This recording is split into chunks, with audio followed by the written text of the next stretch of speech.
Imagine you're standing in front of a large mirror. You've been given a character mask. It's a half-face mask that I assure you will not enhance your beauty, because the masks that are handed out here depict unattractive characters in moods to match. Some are snarling and nasty, some look weirdly twisted or disjointed, some depressingly sad. What the mask will enhance are your abilities you can use right now in the courtroom. And these include opening yourself up in order to connect with others and grasping the fundamentals of a winning story. It's easy to want to judge this mask and the role that may come out of it. Chances are the mask in your hand strikes a particularly wrong chord in you. Maybe it suggests a type of person you can't stand, or displays an attitude you don't care to relate to. A lot of clients strike their lawyers this way. Each mask is designed to be somehow alienating, so it will make you stretch to play the character. So you slip the mask on over your face and you say, who is this person, this character? What would I have to do to make this person come to life? And what's the voice? Yeah, and you think about the body, and perhaps you want to let go of a judgment, prejudice, or the inhibition around your thought, your initial thought around this character. And the process is similar to that of an actor getting ready to play a role. Very quickly you see a new identity in the mirror. And soon after, you notice one reason why actors in ancient forms of theater wore masks, and why many today still use them for acting exercises. You can't be only a talking head who relies on words punched up by facial expressions. You got to put your whole body into it. And I always say great communication is a physical experience. In fact, in the mask workshop, we ask you to stop talking for a while. Watch and metaphorically listen to what the mask is telling your body to do.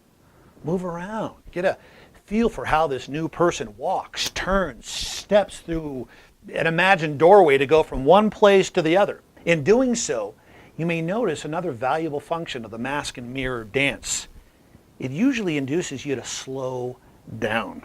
Both theater people and trial lawyers often experience something short of actual stage fright. Let's call it stage pressure. You want to keep the audience's attention. So you start hurrying to say or do the next thing, and though there are times when speedy delivery is in order, going too fast never works. The spell is broken. Viewers feel the rush and they miss the journey. Is the solution to frame everything in dramatic pauses? No, that gets old and it's an artificial stunt. So coming back to the mask and mirror enables your body to sense the pace that an action needs. You're free to slow down, do it strong, do it right. Movement and pace should come more naturally now, while your imagination fires up and inhibitions recede in the process of becoming the person of the mask. The next steps will set you squarely on the path towards being able to construct, direct, act, and tell the winning story, which is the right story. Without speaking just yet, imagine giving your person of the mask an activity to perform. This will be like pantomime. And the activity is one that involves the person changing, acting upon, or deciding something. So I've watched many lawyers silently climb a ladder, clean a toilet, hold an instrument of death while agonizing over its use. I think of the scene from Macbeth. Is this a dagger which I see before me?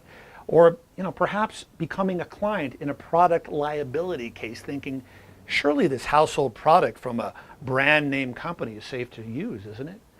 Whereas the first steps invited you to imagine and inhabit the person's character, now you're stepping into and recreating the person's actual story.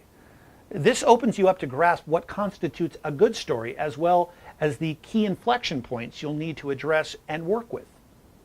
So, to learn more about how to apply the benefits and primary takeaways of the mask work to telling the right story with your clients in your current and upcoming cases, please feel free to check out the recently created 8 Fundamentals of Breakthrough Communication that was created at a recent seminar with a great trial lawyer, storyteller, and friend, Mel Orchard. Also, please stay tuned for upcoming trial skills seminars where we will deep dive into what it takes to deliver the knockout opening statement and closing argument, working on the greatest untapped instrument in the courtroom, which is you, and your ability to help tell the greater and your client's greater story in a much more powerful way than you might have thought possible. So I look forward to connecting with you.